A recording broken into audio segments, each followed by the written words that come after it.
नमस्कार दोस्तों, 10 अगस्त 2021 के daily news analysis current affairs discussion में आपका स्वागत है। देखते हैं कौन कौन सी इंपॉर्टेंट न्यूज़ है। अब ये पहली न्यूज़ 2 बार चैनल पे ऑलरेडी आपके सामने आ चुकी है। एक बार विनीत सर ने बताई थी कल की वीडियो में जो उन्होंने अपलोड की है, ये वाली वीडियो आप देख सकते हैं। इसका लिंक मैं नीचे डिस्क्रिप्शन बॉक्स में दे दूंगा। सुबह एडिटोरियल में भी मैंने रेफरेंस दिया है, थोड़ा बहुत मैंने एडिटोरियल में आपके साथ डिस्कस किया था, यहाँ पे ही बता देता हूँ। तो हुआ ये है कि inter governmental planet on climate change का 6th असेसमेंट रिपोर्ट आई। और इस 6th असेसमेंट रिपोर्ट ने क्या बोला कि जो अभी के लिए ग्लोबल वार्मिंग ट्रेंड्स उभर के आ रहे हैं, उसके चलते इंडिया के ऊपर एनुअल मीन प्रेसिपिटेशन बढ़ने वाला है। मतलब साउदर्न इंडिया के ऊपर बहुत सीवियर रेनफॉल देखने को मिल सकती है आने वाले डेकेड्स में। इसमें क्या बताया जा रहा है कि प्री इंडस्ट्रियल टाइम्स के कंपैरिजन में 1.5 डिग्री टेम्परेचर बढ़ गया है। ओके, और नहीं मतलब कहने का मतलब यह है कि देखिए 1.5 डिग्री टेम्परेचर बढ़ जाएगा अगले 2 डिकेड्स में। रियली सॉरी, 1.5 डिग्री टेम्परेचर बढ़ जाएगा अगले 2 डिकेड्स में। खास बात यह है कि जो 2015 का पेरिस क्लाइमेट एग्रीमेंट है, इस पेरिस क्लाइमेट एग्रीमेंट का क्या टारगेट है कि 2 डिग्री सेल्सियस से ज्यादा टेम्परेचर इंक्रीज नहीं होना चाहिए when compare to pre industrial levels, और हो सके तो 1.5 डिग्री सेल्सियस तक रोक दो। बट ऐसा लग नहीं रहा है कि ये 1.5 डिग्री सेल्सियस तक रुक पाएगा, क्योंकि यहाँ पे आईपीसीसी क्या बोल रहा है, the planet is irrevocably headed towards warming by 1.5 degree Celsius over pre industrial times. तो किसी भी हाल में जो वार्मिंग है 1.5 डिग्री की तो हो ही जाएगी। इनफैक्ट यहाँ पे एक स्टेटमेंट और दिया है आईपीसीसी ने कि अभी के जो कमिटमेंट्स हैं बड़ी बड़ी कंट्रीज के, अगर इन कमिटमेंट्स के हिसाब से चला जाए तो 2100 तक जो ग्लोबल वार्मिंग है वो 2.7 डिग्री सेंटीग्रेड पहुंच सकती है। तो जो अपर लिमिट है ना 2 डिग्री सेंटीग्रेड की, हम उसको भी नहीं रोक पाएंगे, और ये होगा कोड रेड फॉर ह्यूमैनिटी। वही इंटरस्टेलर जैसे हालात आ सकते हैं यहाँ पे। तो जरूरत क्या है, जरूरी ये है कि एक्सट्रीमली डीप एमिशन कट्स लिए जाए यहाँ पे अलग अलग कंट्रीज के द्वारा, नहीं तो ये जो क्लाइमेट गोल्स हैं हम इनको मीट नहीं कर पाएंगे। इसलिए आईपीसीसी ने रिकमेंड किया है कि कंट्रीज इमीडिएट बेसिस पे नेट जीरो एमिशंस की तरफ जाएं। कुल मिला के कोई भी एडिशनल ग्रीन हाउस गैसेस 2005 के 50 के बाद तो एटलीस्ट नहीं आनी चाहिए। अब चाइना जैसी कंट्रीज कह रही हैं कि वो क्लाइमेट न्यूट्रल होंगी 2060 में, तो ओवरऑल उनका अभी का ही असेसमेंट 2060 का है, तो ओवरऑल चीजें उतनी सही नहीं लग रही हैं। अगर सबसे एम्बिशियस एमिशंस पाथवे देखा जाए तो सबसे एम्बिशियस एमिशंस पाथवे ये बोलता है कि 2030 तक 1.5 डिग्री सेंटीग्रेड का टेम्परेचर इंक्रीज हो जाएगा, उसके बाद 1.6 डिग्री सेंटीग्रेड जाएगा, लेकिन by the end of the century 1.4 degree centigrade तक हम इसको लेके आ सकते हैं। This is the most ambitious emission pathway. इसका क्या मतलब है? इसका मतलब यह है कि 2030 में 1.5 डिग्री सेंटीग्रेड तक का टेम्परेचर राइज तो होना ही होना है, और इसके चलते आप देखोगे heat waves, drops, floods, storms बढ़ेंगे। लेकिन अगर लॉन्ग टर्म में हम ओवरऑल टेम्परेचर इंक्रीज को 1.5 डिग्री सेंटीग्रेड से नीचे रख लेते हैं, then that is definitely helpful. Increased heat waves, droughts, flood storms, tropical cyclones, Arctic sea ice का ड्विंडल करना, परमाफ्रॉस्ट का थॉ करना, ये सब तो देखिए बढ़ ही रहा है। इंडिया की बात की जाए तो India third largest green house gas emitter है, but per capita emissions India के कम है। यूएस के green house gas per capita emissions 9 गुना है इंडिया के, अगर आप 2018 के डाटा उठा के देखो। ये पूरी रिपोर्ट आईपीसीसी ने दी है। आईपीसीसी क्या है कि इंटरनेशनल बॉडी है for assessing science related to climate change. 1988 में इसको सेटअप किया गया था वर्ल्ड मीटरोलॉजिकल ऑर्गेनाइजेशन और यूनाइटेड नेशंस एनवायरमेंट प्रोग्राम के द्वारा, to provide policy makers with regular assessments of the scientific basis of climate change, its impact and future risks and options for adaptation and mitigation। अगर आप IPCC के assessment की बात करो तो climate related policies ये डेवलप करते हैं, साइंटिफिक बेसिस प्रोवाइड करते हैं सरकारों को। ओवरऑल यूनाइटेड नेशंस की जो क्लाइमेट कॉन्फ्रेंस है UNFCCC, United Nations framework convention on climate change, ये निगोसिएशंस में आईपीसीसी के असेसमेंट एक मेजर रोल प्ले करते हैं। जनरल स्टडीज पेपर 2 में इंटरनेशनल रिपोर्ट्स और environment, climate change and need for conservation में न्यूज आपको काम आएगी। आगे बढ़ने से पहले वीडियो पे लाइक का बटन। इस पर्टिकुलर एनालिसिस के लिए टेलीग्राम ग्रुप पे शाम को मैं अपनी वेबसाइट harshitdwedi.com का जो लिंक है वो अपडेट कर दूंगा। इस पर्टिकुलर आर्टिकल की पीडीएफ भी आपको टेलीग्राम ग्रुप में अपडेट करती जाएगी। इंस्टाग्राम पे फॉलो कर लीजिए, ओके, और ये टेलीग्राम को ध्यान से ज्वाइन कर लीजिए। सबके लिंक नीचे डिस्क्रिप्शन बॉक्स में दिए हुए हैं, ज्वाइन बटन दबा के अगर हो सके तो आप हेल्प भी कर सकते हैं। नेक्स्ट बात करते हैं, PM Modi outlines 5 point framework for maritime security on UNSC. ये न्यूज यहाँ पे काफी कवर की जा रही है। आपको पता है लगभग एक हफ्ता हो चुका है इंडिया ने यूनाइटेड नेशन सिक्योरिटी काउंसिल की 1 महीने की प्रेसिडेंसी पकड़ी है। जी हाँ, 1 महीने की प्रेसिडेंसी है। लगभग 2022 के एंड तक एक बार और 1 महीने के लिए प्रेसिडेंट बनेगा इंडिया, 2 साल के लिए भी नॉन परमानेंट मेंबर। आपको पता है कि जितने भी 10 आपके non permanent members, 5 permanent members होते हैं, ये एक एक महीने के लिए प्रेसिडेंसी रखते हैं यूनाइटेड नेशन सिक्योरिटी काउंसिल की। अब यहाँ पे एक डिबेट हुई जिसका टाइटल है enhancing maritime security, a case for international cooperation. इस डिबेट में रशियन प्रेसिडेंट व्लादिमीर पुतिन भी थे, केन्या के प्रेसिडेंट उहुरु केन्याटा भी थे, वियतनाम के प्रीमियर फाम मिन चिन भी थे और भी बहुत सारे रिप्रेजेंटेटिव्स थे यहाँ पर।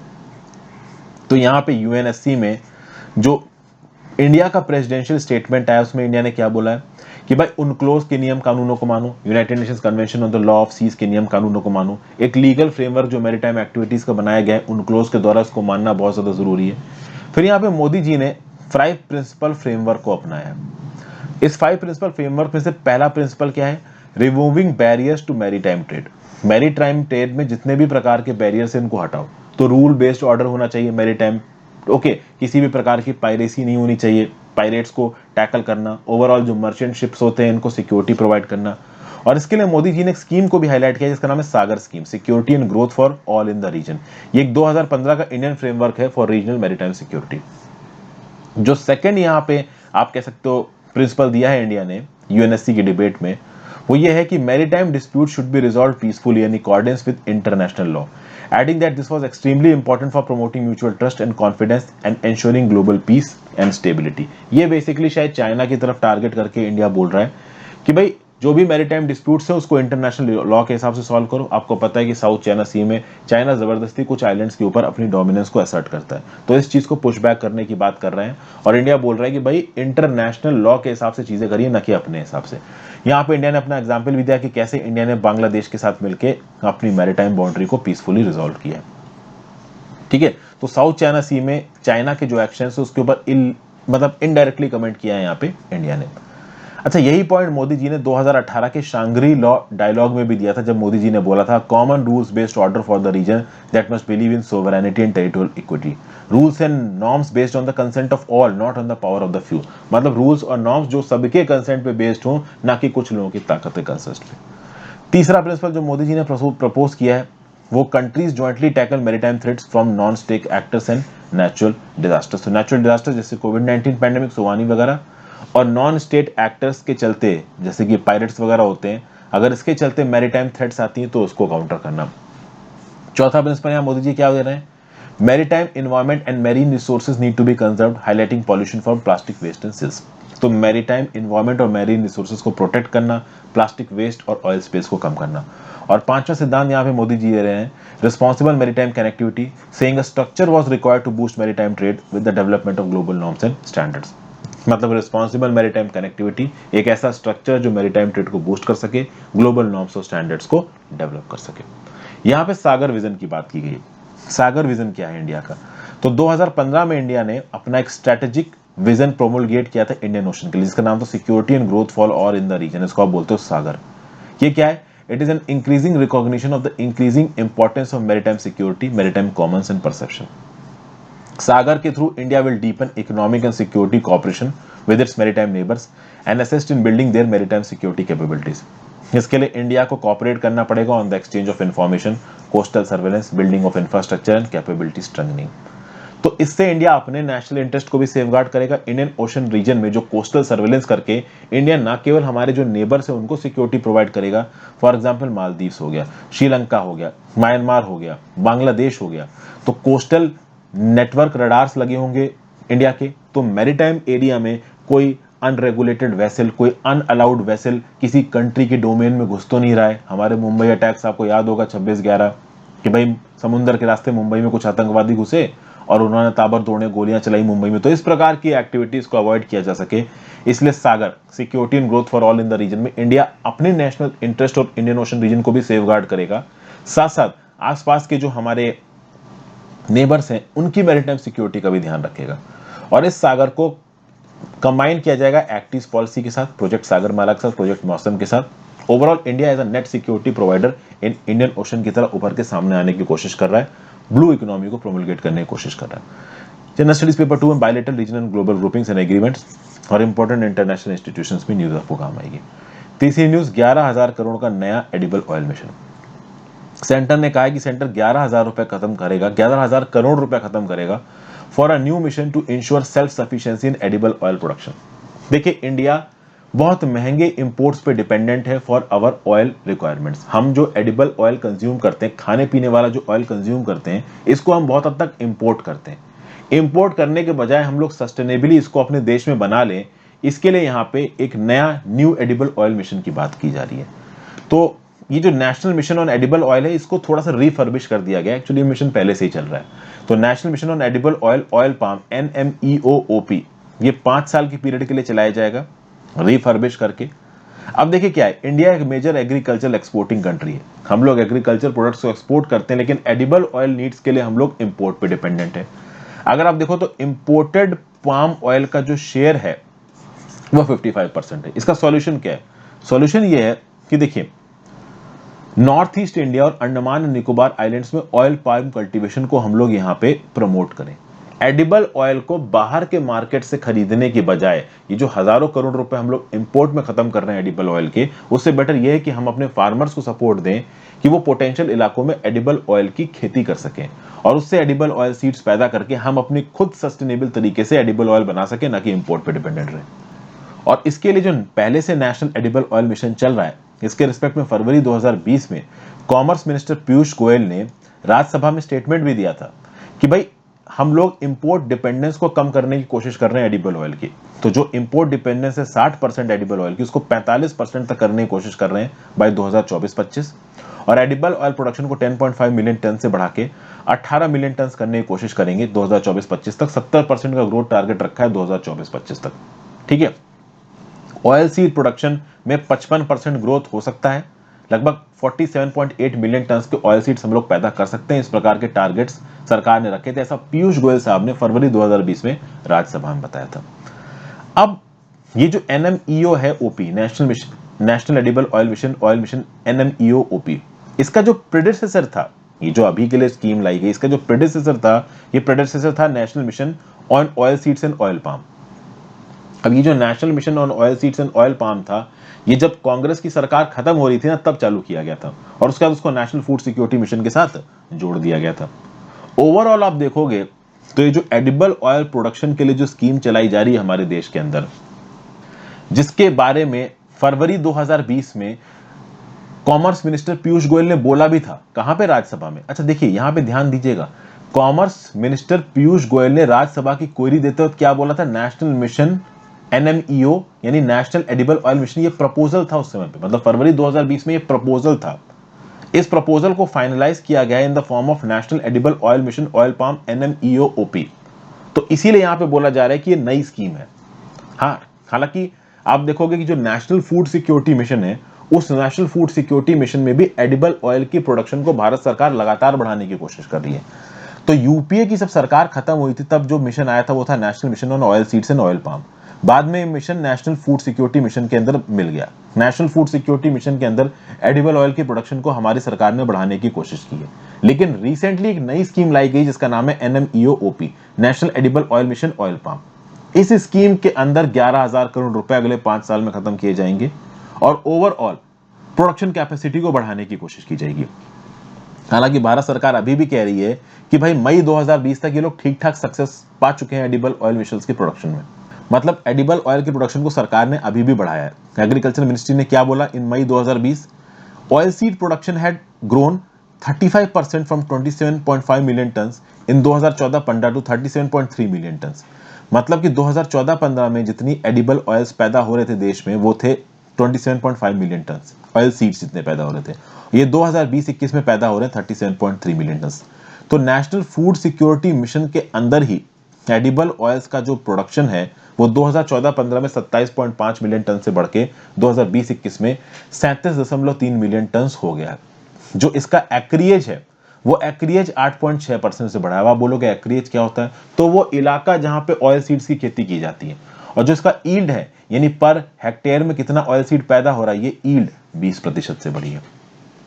तो national edible oil mission oil palm, ये जो national edible oil mission oil palm है, इसको रिसेंटली सरकार ने शुरू किया है, और रिसेंटली सरकार ने शुरू करने पे 11,000 करोड़ रुपए इसको अलोकेट किया था। इससे पहले जो नेशनल एडिबल ऑयल मिशन था वो था national mission on oil seeds and oil palm. ये नेशनल फूड सिक्योरिटी मिशन के एक सबसेट की तरह चल रहा था। तो नेशनल फूड सिक्योरिटी मिशन के अंदर ही जो national mission on oil seeds and oil palm था, जो कि यूपीए के दौरान लागू किया गया था, उसके अंदर भी सरकार ने एडिबल ऑयल की प्रोडक्शन बढ़ाने की कोशिश की है। अब एक प्रॉपर स्कीम के तहत, जिस स्कीम का नाम रखा गया है national edible oil mission oil palm NMEO-OP, जो कि अभी रिसेंटली लॉन्च की गई है, इसमें 11,000 करोड़ रुपए सरकार ने एलोकेट किया। अब देखते हैं 2019-20 में हम लोग कितना एडिबल ऑयल पैदा कर रहे थे और कितना इंपोर्ट कर रहे थे। तो 2019-20 में जो डोमेस्टिक अवेलेबिलिटी थी एडिबल ऑयल की प्राइमरी सोर्सेस से, प्राइमरी सोर्सेस कौन कौन से, तो mustard oil seed, groundnut oil seed. और सेकेंडरी सोर्सेस से, सेकेंडरी सोर्सेस कौन कौन से, coconut oil palm, rice bran oil, cotton seed. तो इन दोनों से मिला के जो टोटल एडिबल ऑयल हम लोग देश में पैदा कर रहे हैं वो है 10.65 मिलियन टन। लेकिन एक्चुअली में हमारी रिक्वायरमेंट है 24 मिलियन टन की। तो हम लोग पैदा कर रहे हैं 10.65 मिलियन टन, हमारी रिक्वायरमेंट 24 मिलियन टन की है, मतलब 13.35 मिलियन टन हमने इंपोर्ट किया है। हमने अपनी 56% ऑफ द डिमांड को इंपोर्ट किया इन 2019-20।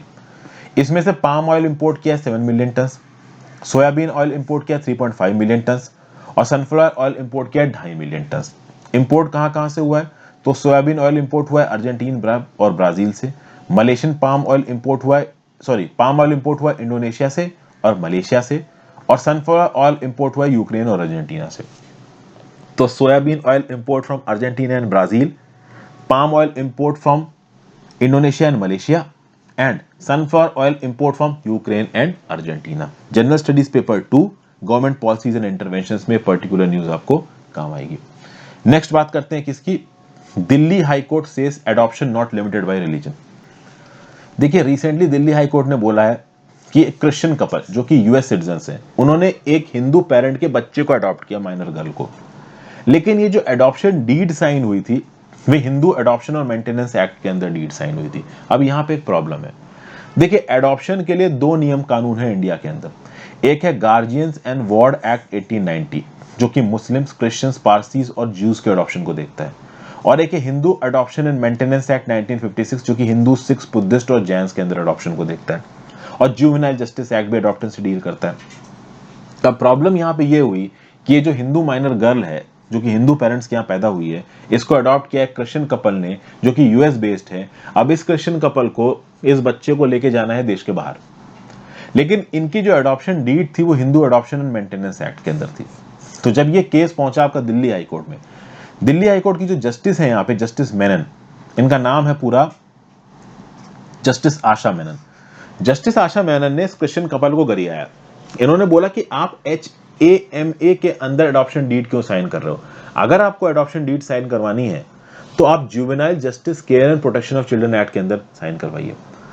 जस्टिस आशा मेनन का यह बोलना है कि लीगली हिंदू एडॉप्शंस और मेंटेनेंस एक्ट के अंदर एक क्रिश्चियन कपल या एक मुस्लिम कपल एक हिंदू बच्चे को अडॉप्ट नहीं कर सकता, ठीक है ना।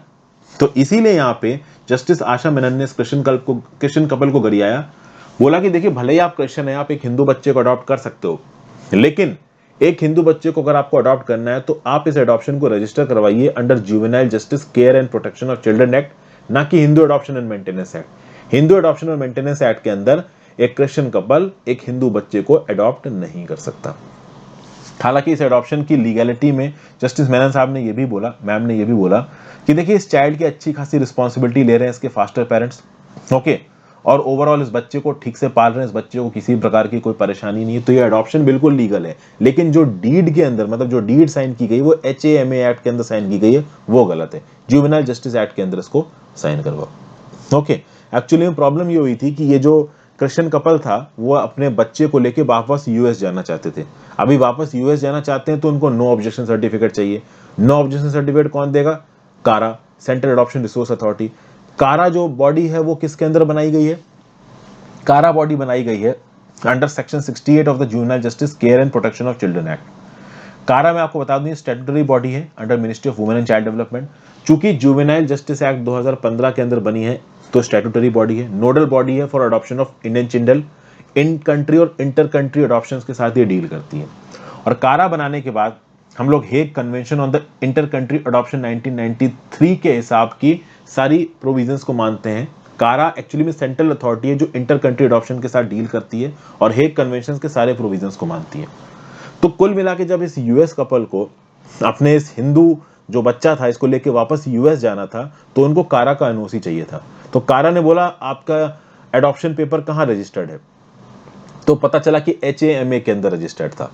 केस दिल्ली हाईकोर्ट पहुंच गया, तो दिल्ली हाईकोर्ट में बोला जज ने कि ठीक है आप बाहर लेके जा सकते हैं, लेकिन आप इस पर्टिकुलर एडॉप्शन को जुवेनाइल जस्टिस एक्ट के अंदर रजिस्टर करिए, ना कि HAMA एक्ट के अंदर।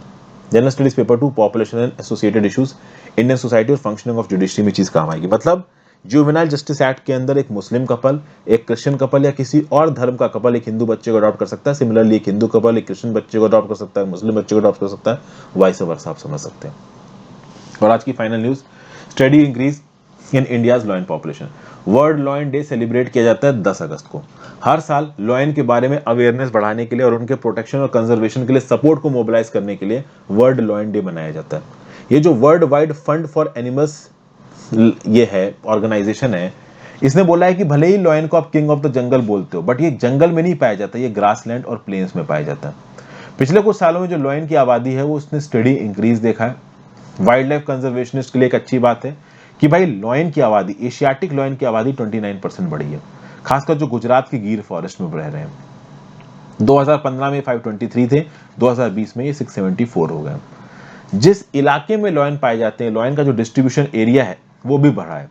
पहले डिस्ट्रीब्यूशन एरिया 22,000 स्क्वायर किलोमीटर था, अब ये 36% बढ़ के 30,000 स्क्वायर किलोमीटर हो गया है 2020 में। ओके, 9 डिस्ट्रिक्ट्स ऑफ गुजरात में including the pastoral landscape of Saurashtra में ये लॉयन पाए जाते हैं। ओवरऑल जो लॉयन की आबादी है 33% बढ़ी है 2000 टाइगर, ये टाइगर के स्टैटिस्टिक्स दिए जा रहे हैं, तो बेसिकली लॉयन के साथ साथ यहाँ पे टाइगर के स्टैटिस्टिक्स भी दिए जा रहे हैं। जो गुजरात के अंदर ओवरऑल लॉयन की पॉपुलेशन है वो बढ़ी है, लॉयन जिस इलाकों में घूमते हैं वो भी बढ़ा है। पहले 22,000 स्क्वायर किलोमीटर के इलाके में घूमते थे 2015 में, अब 2020 में 30,000 स्क्वायर किलोमीटर के इलाके में घूम रहे हैं। और एशियाटिक लॉयंस जो कि गुजरात के गिर फॉरेस्ट में पाए जाते हैं, ये 2015 में 523 थे, 2020 में 674 हो गए। टाइगर पॉपुलेशन भी अच्छी खासी बढ़ी है इंडिया में। 2014 में 2226 टाइगर्स थे इंडिया में, 2018 में 2967 टाइगर्स हो गए। अब इंडिया में जो लायन पाए जाते हैं वो है Asiatic lion. It is a member of Panthera leo सब स्पेशीज, ये इंडिया में रिस्ट्रिक्टेड है, ठीक है। इसके प्रीवियस हैबिटाट्स कहाँ थे, तो वेस्ट एशिया और मिडिल ईस्ट में भी पाया जाता था एशियाटिक लायन, लेकिन वहां पे अभी एक्सटिंक्ट हो चुका है, अभी केवल इंडिया में पाया जाता है। एशियाटिक लॉयन थोड़े छोटे होते हैं अफ्रीकन लॉयन से, तो अफ्रीका में जो लॉयन पाए जाते हैं उससे थोड़े छोटे होते हैं ये एशियाटिक लॉयन, क्योंकि इनका एक स्ट्राइकिंग मोर्फोलॉजिकल कैरेक्टर होता है, ठीक है। Longitudinal fold of skin running around his belly, इसके पेट के पास एक लॉन्गिट्यूडनल फोल्ड ऑफ स्किन होता है, ये एशियाटिक लायन को अफ्रीकन लॉयन से अलग करता है। गिर नेशनल पार्क और वाइल्ड लाइफ सेंचुरी में ये एशियाटिक लायन पाए जाते हैं। प्रोटेक्शन स्टेटस का इंडेंजर्ड है, अपेंडिक्स 1 ऑफ साइट्स में पाए जाते हैं। Conservation of international trade and endangered species wild life protection act 1972 के शेड्यूल 1 में पाए जाते हैं। जनरल स्टडीज पेपर 2 बायोडाइवर्सिटी में न्यूज आपको काम आएगी। तो thank you for watching friends, video को लाइक और शेयर किए बिना मत जाना, और सही लगे तो ज्वाइन बटन दबा के डेफिनेटली हेल्प करें। Good bye.